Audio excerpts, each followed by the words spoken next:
Notice house બાપુ અમારો છોકરો મારા કયામાં નથી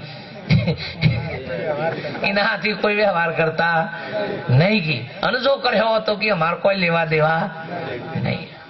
બસ પરમાત્માએ આ નોટિસ મોકલ છે કે ભાઈ આ મારા કી ધામો તોથી તો મેં એવો ચોખ્ખો મેલ્યો. બીડીઓ પીતો મોકલ્યો તો, બીડીઓ પીતો મોકલ્યો તો, હે તમાકુ ચાટતો મોકલ્યો તો ભગવાન આયા એ દારા કરતા કરતા હતા, ફૂંકતા ફૂંકતા હતા, તાર કોથળીઓ ઠોકતા ઠોકતા હતા. હે ભાઈ એને મોકલ્યો નહીં, મોજો આ હું કરતા કરતા મોકલ્યો તો આપણે એનો ગણીએ કે ભાઈ આયા સીતા નાખી આ તો ઈસકારો લઈને આયા છે બા. હે પણ આ વચગાળામાં આ બધા લઠ્ઠો પેઠો છે મોય તમે જુઓ. હા ભાભો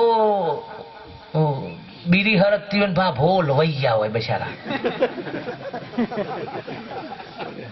બીડી હરકતી ઠૂઠું હરકતું રહી જાય ભાભો કે લોહી શકે કે ઓમ ચાની રકાબીઓમાં તેને દાખલો ફાટી ગયો ફાટી જ જાય કે પેલા આદમી તને કોઈ વાત થોડી જોઈએ. પરમાત્મા એ જેવું મોકલ્યું છે બાપ એ સ્વરૂપ તો જુઓ, નિર્ભય નિર્વિકાર અભેદતા. બાળક જન્મ છે બાપ કોઈ નામાં ભેદભાવ નહીં, કોઈ વિકાર નહીં, એની અંદર જો બાળકનું સ્વરૂપ. એટલે આપણે બધા બોલીએ છીએ કે બાળક છે ને ભગવાનનું સ્વરૂપ. ભગવાનનું એટલે જેનામાં ભેદ નથી. આપણામાં તો કેટલા ભેદ પડ્યા છે બાપ જુઓ તો ખરા. હજી તો ભગવાનોના ભેદ છે આપણામાં, તો ભગવાનોના ભેદ ઉભા કર્યા છે આપણે તો. ધર્મોના ભેદ, સંપ્રદાયોના ભેદ, મારા તારાના ભેદ, નાત જાતના ભેદ. તમે જુઓ સ્ત્રી પુરુષના ભેદ. ધર્મ શું આ શીખવાડા? ભક્તિ આ શીખવાડા? ભક્તિ અભેદતાની છે બાપ. ત્યાં ભેદ હોય અને ભેદ ત્યાં ભગવાન નહીં. આપણે તો મંદિરો ઉભા કર્યા, અરે ભગવાનોના સ્થાનોમાં આપણે તો ભેદ ઉભા કર્યા છે બાપ. રામના મંદિરમાં રોમ વાળા જ જોય કે કૃષ્ણ વાક્ય મેં નહીં માનતા. પણ આમ તો મંદિરો વાળાએ સરસ સ્કીમો કરીશું. એક જ મંદિરમાં બધા રાખવાના એટલે ગ્રાહક પાછો ના જવો જોઈએ.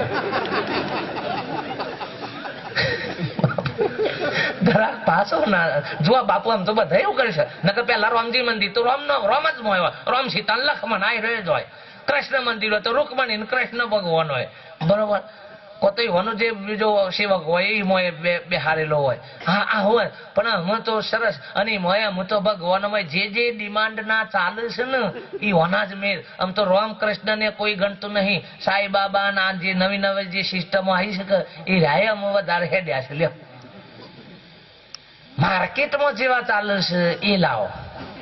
હા સંતોષી માં તો તે બચારો ચણા ખાઈ ખાઈને જતો રહે, લુખા ચણા ખાઈ ખાઈ. દશામાં નું માર્કેટ આવ્યું તમે જુઓ તે એ ઘર મોગા લેવામાં અને આયો તારની દશા બેઠી આપણી બાપ જુઓ. પછી પેલી જીવંતિકા બેઠી, લાલમ લાલ બધું. હા મેં પૂછ્યું કે હેના માટે છે એ કી ધણીનું આયુષ વધ. મેં કીધું એ તો મને શું ખબર પડતા મેં મારા આયુષ વધવાનું કરો છો કે ઓછું કરવાનું વ્રત કરો છો? મનમાં રાખ્યું હોય તે શું ખબર પડે કે આપણું આયુષ વધારવાનું આયોજન છે એનું કે ઓછું કરી દેવાનું છે? જો ચોથી બહારથી બધો કચરો, એટલે આ કચરો વેણી વેણી ઘર ભોગા લ્યો છે બાપ. ઉપરથી એવી દશા થઈ ગટુર ગચ્ચે માયાનગરી ઉભી કરીને, ગટુર ગચ્ચે માયાનગરી ઉભી કરી તે રોણીઓ બધી તોકન માયાનગરી જોઈ જઈને ચકચકિત થઈ ગઈ બાપ. અને પેલી થઈ ગઈ હો કે આવા ઘરેણો આવા દાગીના. અને પેલા એ માયાના ઉભા કરેલા જૂઠા હતા બાપ. અને રોણીઓ પહેર્યા હતા ને પોતાના શરીર ઉપર એ હાચા હતા. અને તો જઈને પૂછ્યું કે આ તો હારા આપણા કરતા જગમગાટ જોરદાર મારે છે. કે પૂછ્યું ભી અનુભવ આવશે કે જૂનું આલી દો નવું લઈ જાઓ. એટલે ખુશ થઈ ગયો.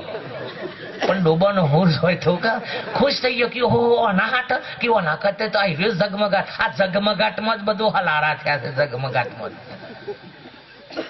ભૂલાય હેમાં પડ્યા છીએ. કન્યા જોવા જઈએ છે તો શું જોઈએ છે? ઝગમગાટ જ. અને પછી ખબર પડે છે કે આ ઝગમગાટ તો ઝાટકા મારે છે.